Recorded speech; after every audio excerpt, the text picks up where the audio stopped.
Good evening, my washers and dryers. I learned my lesson. No more resolutions. But I did tell myself, read more. So this is my way of holding myself accountable as I attempt to read more.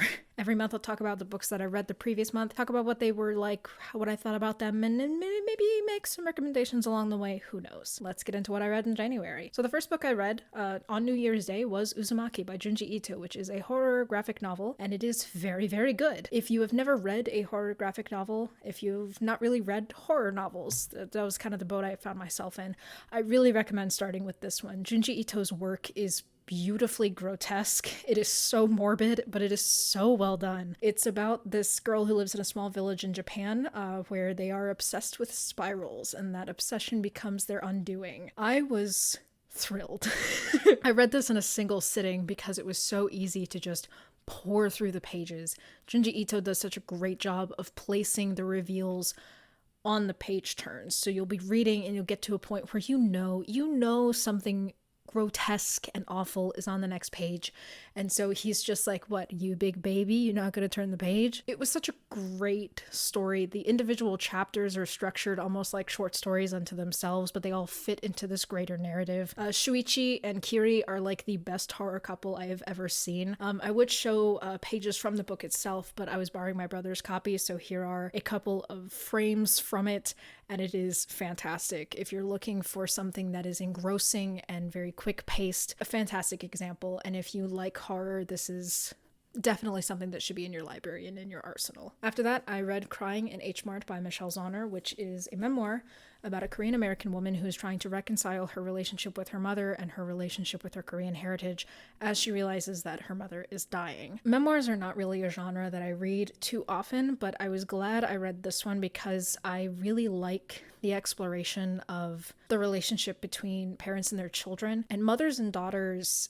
Maybe this is just because I'm looking in the wrong places. It feels like a very underrepresented type of story, and I really like the way Michelle Zauner writes her story. Her prose is very lyrical. It's very beautifully written. I think if you are looking to dip your toes into the memoir genre, this is a good place to start. I really enjoyed it. I may try other memoirs. If you have a memoir you enjoy, let me know. After that, I read Truth of the Divine by Lindsay Ellis, which is a sequel to her first book, Axiom's End, which came out a couple years ago. This, I could do a whole video about this one, quite honestly, because it is insanely beautiful. It is a tremendous feat of fiction. It is everything a sequel should be, and it is, quite frankly, everything a book should be. I was so captivated by the way Lindsay wrote this one. It was in this book that the decision to set the book in like a 2008 setting really stood out to me as a brilliant decision. So in the first book,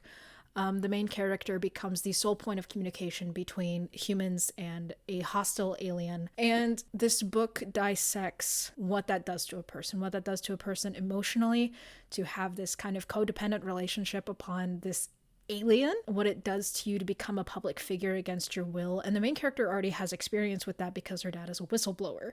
And so having to deal with unwanted celebrity, having to deal with the emotional turmoil, this book, more so than a lot of books and a lot of television I have read and seen, unpacks and describes trauma in such a gut-wrenching way. It's such a special experience of a book. The characters are so well written. I love the voice that Lindsay gives to Cora, and I just adore it. It makes me want to go back and reread the first one, and it makes me so desperately excited for what comes next in this series. I want nothing but the best for her, and I mean that wholeheartedly, and I could ramble about it forever, but just every decision made for the book is so smart, and it's so well written. It is everything I want science fiction to be. It's everything I want sequels to be, and I hope she is very proud of this because it's so well done.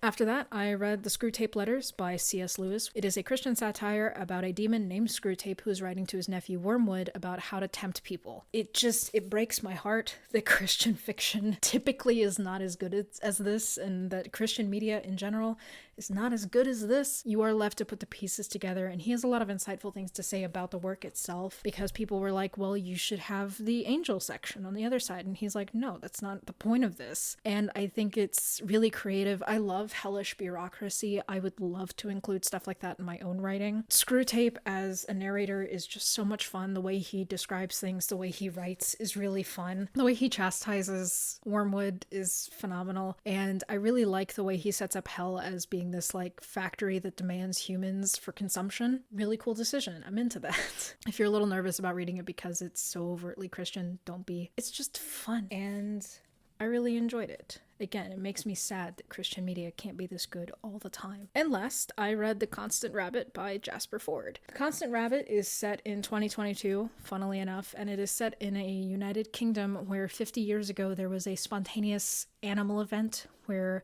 a bunch of rabbits, a few weasels, and stuff like that were all anthropomorphized into human-sized animals. And there is a United Kingdom anti-rabbit party that plans to deport all rabbits to Wales, but the main character finds that there is a family of rabbits that has moved in across the street from him and his daughter, and he remembers the rabbit from college. I was very enthralled by the concept, and so I was very down to read it, and it's okay. It was kind of disappointing, and that makes me sad. Like, you can see on the cover, it's described, maybe you can, that it reads like a crazed cross between Watership Down and 1984. Yes and no. So I'll kind of try to unpack what my problem was with this book. I don't know what it was. It just didn't connect with me. And it's not that the main character himself is bland. Fforde generally does a pretty good job of making Peter, the main character's voice, distinct. He has a personality, but he is also just like a guy. And in a society where there are 55 million plus rabbits living in the United Kingdom as full citizens, you do need the main character to kind of just be a guy. But at the same time, if his personality doesn't really transcend beyond the guy, it gets a little hard to connect with him. And I get that the point of the book is to be about liberal complacency. It's really hard to write narratives about race relations using metaphor that doesn't immediately devolve into this is bad.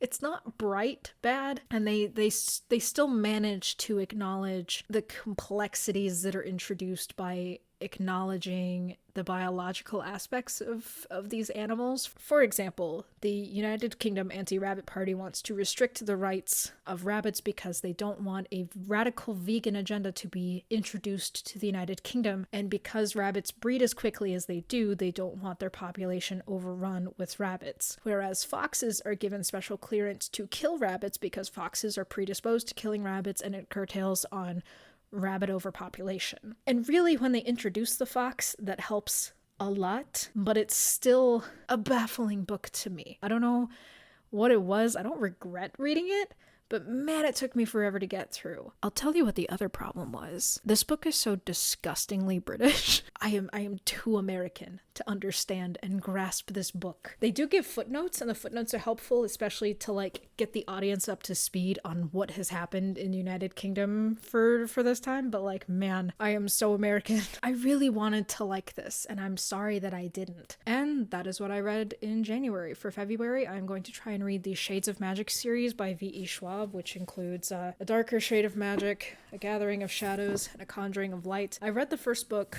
years ago, and then I got the sequels for Christmas a couple years ago, and so I think it's time for me to like finally dig into it. I'm so excited because I did really enjoy the first book when I read it, and so I'm excited to like get into it. This is my first on-camera video in a bit, so hi, thank you for 200 subscribers. Genuinely, I'm very excited about that, and I hope you're gonna stick around and let me know if you want more book content, because I'm going to do it anyway. I'm gonna get paid for this, and until I get paid for this, I'm gonna do what I want. But yeah, that'll kind of be it for me for now. Let me know what you thought. Let me know if any of these books appeals to you. Thank you all so much for watching. I hope you're having a lovely, lovely evening, and I will see you all next time.